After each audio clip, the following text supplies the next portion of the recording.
No sé exactamente en qué momento mi vida empezó a romperse en silencio, quizá mucho antes de que mi hija se marchara con aquel hombre que apenas conocía.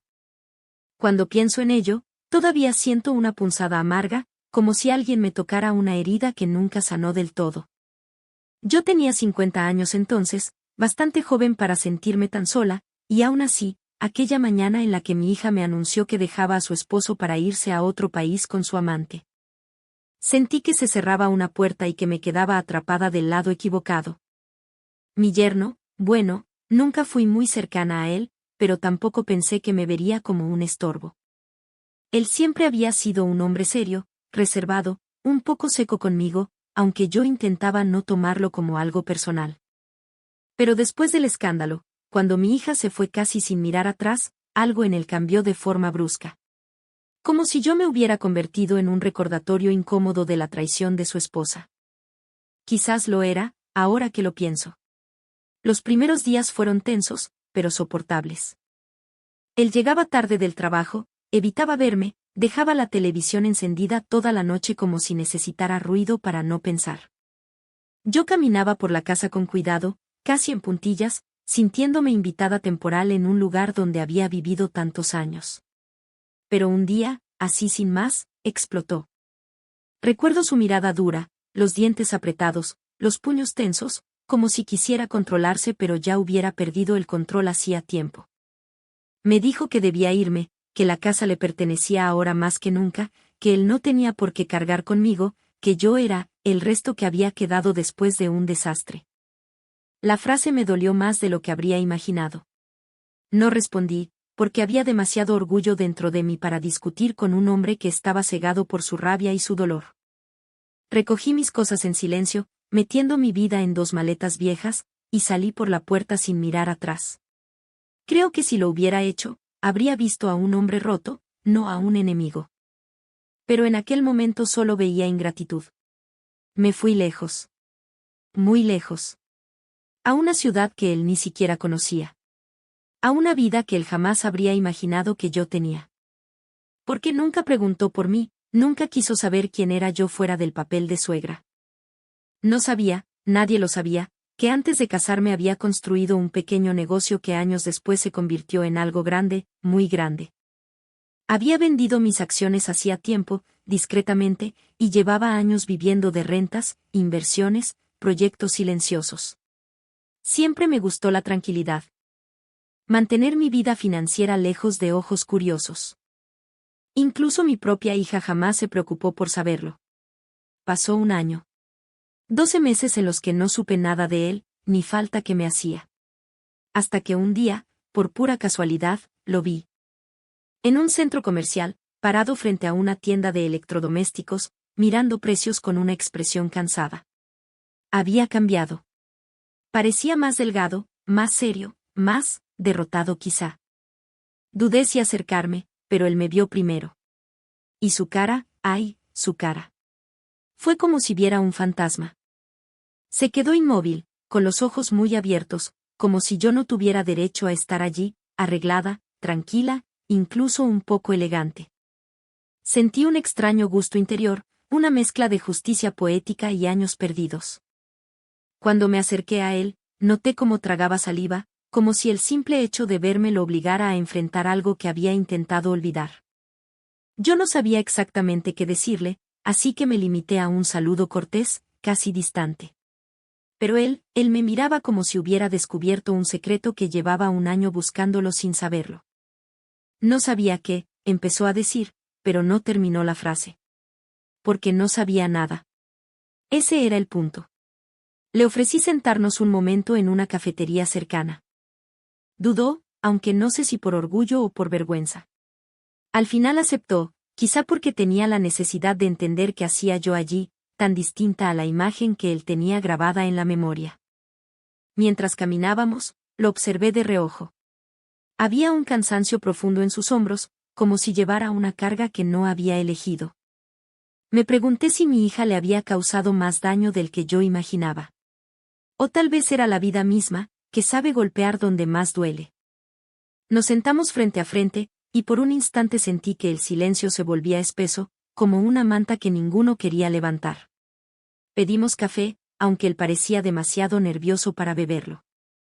Yo, no sabía que usted, repitió otra vez, mirando mi ropa elegante, mis joyas discretas, mi seguridad, esa que tantas veces escondí por comodidad. Respiré hondo. No tenía prisa, ya no. Le conté un poco, no todo, lo suficiente para que entendiera que mi vida no se había desmoronado aquel día en que me echó de casa. Que, en realidad, ese día solo me había obligado a moverme, a dejar un lugar donde ya no era bienvenida. Le expliqué que tenía mis propios recursos, mis inversiones, mis proyectos, que no dependía de nadie desde hacía años. Él escuchaba callado, con los ojos clavados en el borde de la mesa. No sabía si se avergonzaba o si se arrepentía, quizá ambas cosas. A veces me preguntaba si había esperado que yo volviera arruinada, necesitada, indefensa. Pero lo cierto es que la vida me había enseñado hacía mucho a mantener una reserva para cuando todo se derrumbara. Y sí, la vida se derrumbó, pero yo seguía en pie. Cuando terminé, él levantó la mirada, y en sus ojos no vi rabia, ni orgullo, ni desprecio. Vi algo humano. Dolor. Confusión. Y un poco de culpa. Fui injusto con usted, me dijo al fin, con una voz que apenas le salía. No dije nada.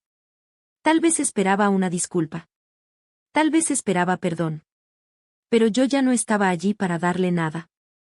Y sin embargo, algo en él cambió a partir de ese momento. Como si hubiera entendido que no me conocía en absoluto.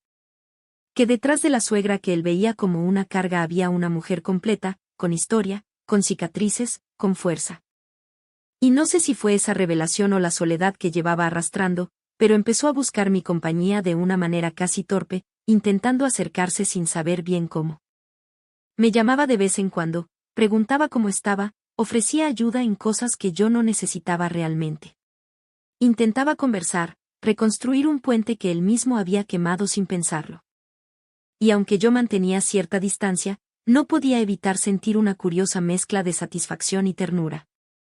Quizá porque por primera vez lo veía como un ser humano y no como el hombre que me había dejado en la calle.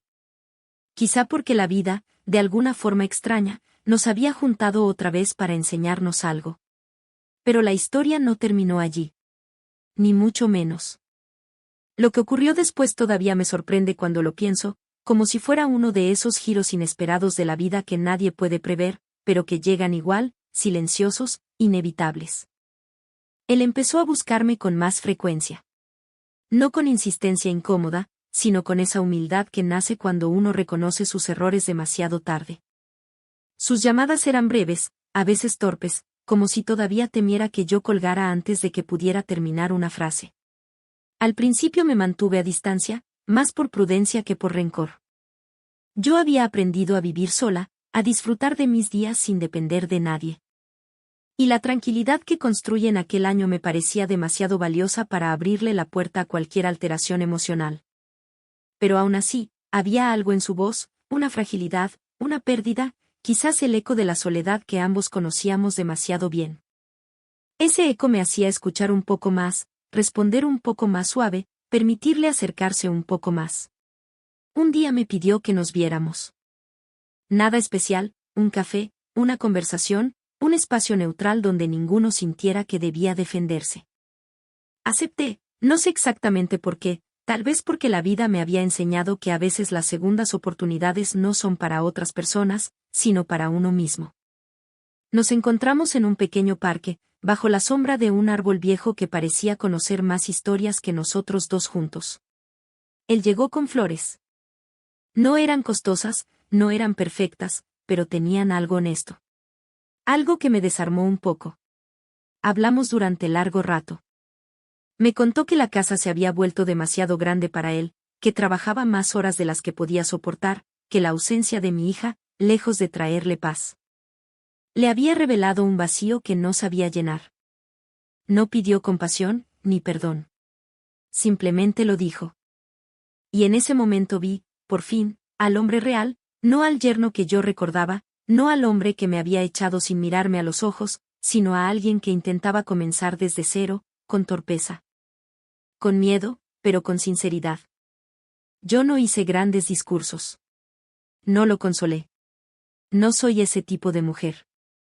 Pero le dije algo simple, que todos cometemos errores, y que a veces la vida nos da la oportunidad de corregirlos, aunque sea tarde. Él asintió, mirándome como si mis palabras fueran un puente que llevaba un año buscando. Con el tiempo empezamos a vernos más a menudo, no por obligación, sino porque la presencia del otro dejaba de pesar. Había respeto, había calma. Algo que nunca habíamos tenido mientras vivíamos bajo el mismo techo.